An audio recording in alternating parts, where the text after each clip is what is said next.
And a 1, 2, 3. Mm. Mm. So, anyways, guys, I am Mr. Kuro, and you're probably wondering to yourself, "Oh, Bugsy's got another lesson. What is he going to talk about?" Don't don't love your characters to the. Well, this lesson is just don't love your characters. Don't love don't love the character that you're putting into your fan work so much that they lose themselves. We're gonna use my friend's Christine's thing as kind of a base. Oh God, I'm gonna have to go find that, am I? I don't wanna. I don't wanna. But basically, she made Inuyasha like the saints among characters, which he kind of is. He kind of is, but kind of isn't. He did attack a whole village because he thought he got betrayed by Kikyo, which wasn't really his fault, but he's not really the most innocent person. But but I digress. Now I understand. My friend never really understood. I never understood Kagome. He never understood Kagome. She never really understood Kagome, and she never really watched it more than a few episodes. And her friends really didn't understand Inuyasha either. But when you go further into Inuyasha, there's a little something that happens. Kagome matures. She grows up. You know. But my friend just flanderized Kagome's whole character because Kagome isn't a bitch by any stretch of the imagination. She's annoying, she's a little stupid and naive, but she's not a bitch. My friend used all these established characters from other series because she has this thing where all the characters are together in one big universe and they're fighting an evil, and basically they run into Inuyasha. But the thing is, in a flashback, he basically told Moroku, Sango, and Shippo to fuck off. Now, if you know Inuyasha, you would know that basically he cares about all of them, even though they all fuck with each other. I can understand this because I have friends where we all fuck with each other because that's what friends do. Now, you're probably wondering to yourself again, why am I bringing this up? Well, it does push us into our next little lesson. Never never love your character, never hate a character, and never love a character too much. Because if you show favoritism, people are just gonna say, "Oh, of course Inuyasha is gonna be like this, and of course Kagome is gonna be like this because this person hates these characters." See, what Christine could have done is actually watched a few episodes of Inuyasha to kind of get a good feel of who Kagome is as a character. But I feel like she watched only a few episodes of Inuyasha and just kind of went with it. The thing about the thing about Inuyasha, the thing about Kagome is she matures, she grows up. Shippo, Songo. I mean, Moroku kind of does stops kind of groping Songo after a while, and there was a part where Moroku was in a coma. Now, Moroku in the final act, and even before that, he's my favorite character because he's an unapologetic pervert and he's a monk, which I can't, which, god damn, it's so funny. Like, that whole setup with him is perfect. But with that, there is an underlying kind of darkness to Moroku. There's an underlying darkness with Moroku. The fact that he's cursed to have a wind tunnel that will slowly eat him. It will slowly eat him if he doesn't kill Naraku. And all of them are pretty much together to fight Naraku for their own reasons. The thing about my friend is she forgot that if you're gonna bring established characters and put their lore into your story, You have to realize why these characters are with the main character of that series. You can't half-ass it because people will know. Uber fans will tell you that they will know. I know not everybody loves Kagome, but a lot of people will admit when final act happened, Inuyasha and Kagome's relationship improves. They grow up. They're a lot more close.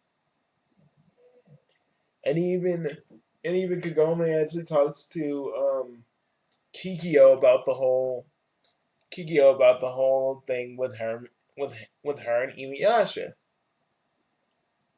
She's not a controlling. The thing about Kagome that a lot of people don't realize, because I've been looking around on various forums, is that Kagome is not really a controlling person. She's not a bitch. She's just a girl in love in love with a half demon and not really sure how to and not really sure of her feelings when it comes to Inuyasha. But I feel like the fact that Inuyasha and Kagome, even though Kagome still loves Inuyasha after all the time he'd go after Kikyo, is a testament to what Inuyasha does. Like, after a while, he stops chasing after Kikyo. He understands that he can never truly be with her. And Kagome and Inuyasha's relationship can flourish. My friend didn't know any of these things. She says she's an Inuyasha fan, but she doesn't know these core things. And if you're going to put these characters in a story, you're going to have to go that direction, or at least go in a direction before Inuyasha and Kagome became even closer. Now, another thing is Inuyasha was like the most in this story. Inuyasha was the most politest motherfucker ever. And Inuyasha's kind of like Ranma in a lot of ways. They're rude, they're crude, and they kind of act like dicks from time to time. But Christine kind of forgets that just because she was in love with Inuyasha, in a sense, and that's the problem. You can't really make these characters what you want them to. I know for a lot of people it's your story, you can do whatever you want, but if you're really trying to represent these characters fairly, if you're really trying to represent these characters fairly, you need this is what you need to do. You need you need to watch the source material, and you need to get down their behaviors. Also, when you're a writer, don't accept a whole bunch. Accept praise, but don't let it get to your head. Because the moment it gets to your head, you think that your writing is better than anything else, and that's not okay. Writers need to be humble. Writers need to know that their stories are pretty good, but you gotta not let that blind you. When you let that shit blind you, you'll be like my friend. You'll be like my friend for a bit. She let the fact that she was killing off Kagome and letting it blind her. And a friend like me that was trying to talk to her about it. It also kind of blinded her to the fact of a lot of different things. And she almost forgot that I was actually even a friend. She thought I was a fan, really. That's what happens when overpraise kind of takes over your mind. Because people think, oh, well, they like my stuff, so I better keep doing it. But if you don't get critiqued, you gotta learn how to take actual writing criticism, not criticism, not being a dick disguised as criticism. I was mad about Kagome being used in that way because I know Kagome is a lot more than what my friend portrayed her as. And that's not just me being a Kagome fan, it's just something I actually know because I've actually watched the series and read the manga. I know these things. And I feel like people need to understand these things too. Or if you hate a character so much, don't use them. Because you're just gonna piss everybody off either way it goes. Or here's another thing. Just say that this Inuyasha is from another universe. That way people can forgive that little bit of a transgression. Because if it's a different universe, no one's gonna be like, oh well, you're not portraying this character differently, it's a different universe, you can go with that logic. But remember, this lesson is just here to tell you, just never fall in love with these characters. Just never favor a character over another. And never try to have a character killed off in the most gruesome fashion because you don't like them. I know I have a series called Annoying Characters, but do you ever see these characters that I mentioned ever in my writing? I never use them. I never use them because I never want to be tempted to the fact that, I hate certain characters. I hate Shinji, and I would never use that dude. I would never use Shinji. I would never use Shinji in a thing where I'm writing something. Because the temptation of kind of trying to fuck with them would be too strong. So don't fuck with them. So that's why I don't use the annoying characters on my list. That's why I don't use the annoying characters on my list. I will be back, and when I come back, your lunch will get packed. Alright, fine. No homo. Alright. My cousin, everybody, my cousin. Anyways, so back to what I was saying. Still on my hologram. Guys, never mind. My cousin was talking about some lore stuff. But we're not here to talk about that. But what we are here to talk about is don't let your love for characters or your hatred for the characters shift your story. There are a lot of different things about Christine's writing I really don't like. Like the fact that these characters are so good, they have no flaws. None whatsoever. And anything that happens to these characters are swept under the rug. And I'm not trying to make her feel bad or anything. But I feel like some people's writing has to kind of mature and evolve and grow. And without people like me giving legit criticism and not trying to act like a dick, how are these people ever going to grow? How are these people ever going to grow and change? So if you have a friend and they're writing some fan fiction and they're portraying a character all wrong for the sake of their story, you gotta freaking tell them, you gotta give them little critiques. Don't let, and tell them don't let the fact that you're getting praise go to your head.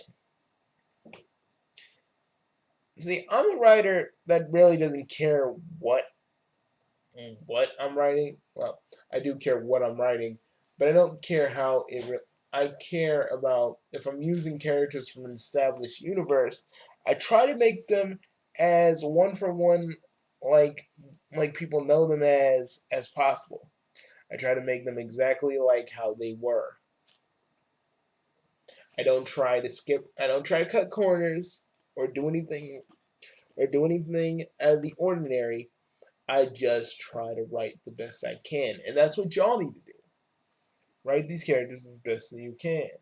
Now, if you're writing something that's straight up porn, like you're seeing like Sonic's fucking Sally or Sonic's fucking Amy, or Inuyasha's fucking I don't know, give it or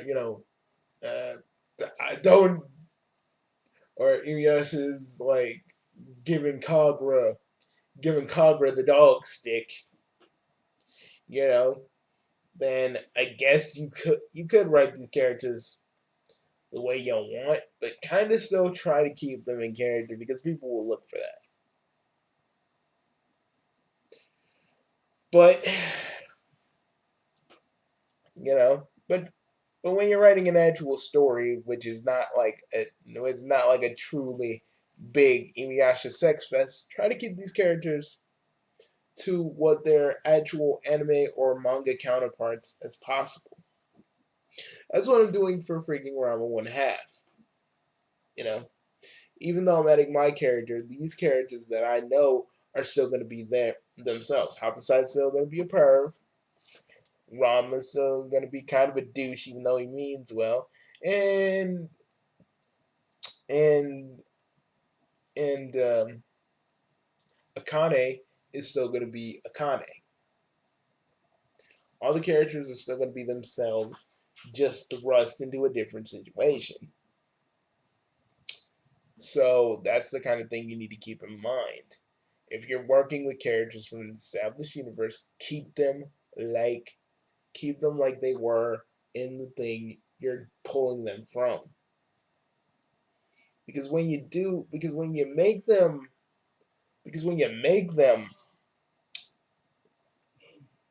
these characters, if you divert from what these characters are, people will know, and there's kind of a disconnect. A good writer, despite whatever they can do, a good writer can still make these characters act like these characters. You want a person to look at your writing and look at these situations you got these characters in, and be like, oh, I can actually see that happening. I can see this happening in the anime. I can see this happening in the cartoon. I can see this happening in the manga.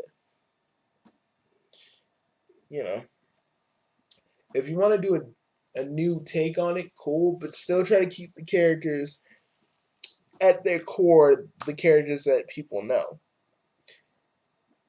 Familiarity.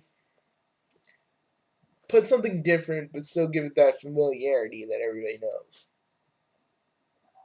For some people, that's hard for them to master, but for others, it's a lot easier than you think.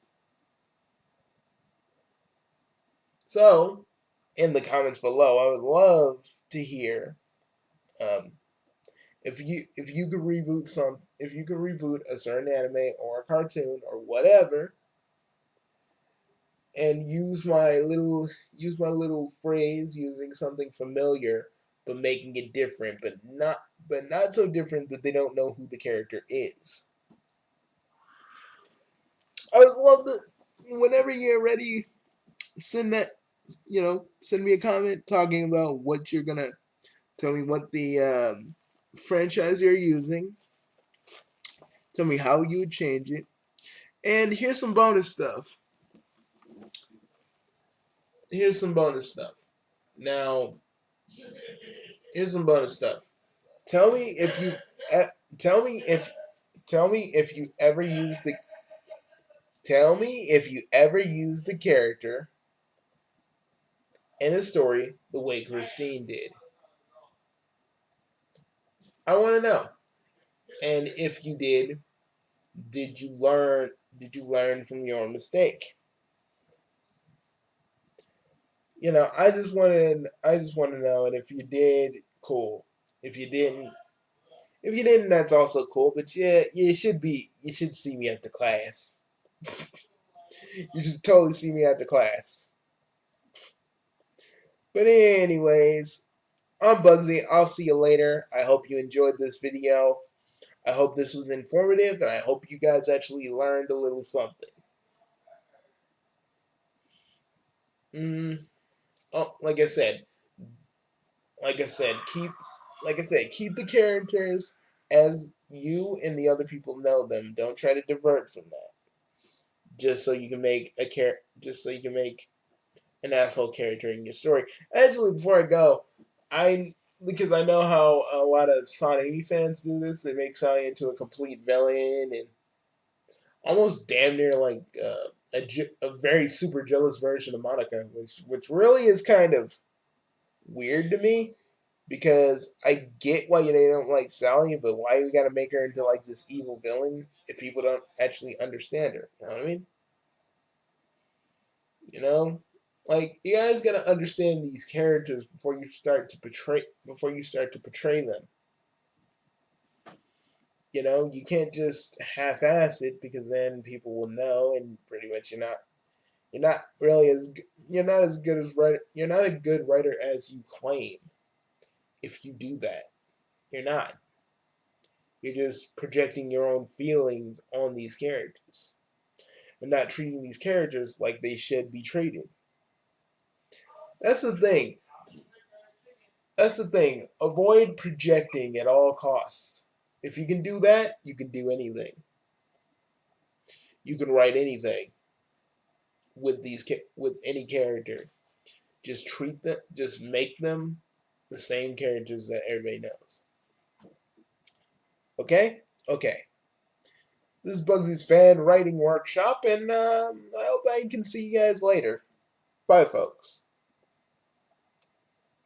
And oh yeah, Mr. Kuro says keep it chaotic.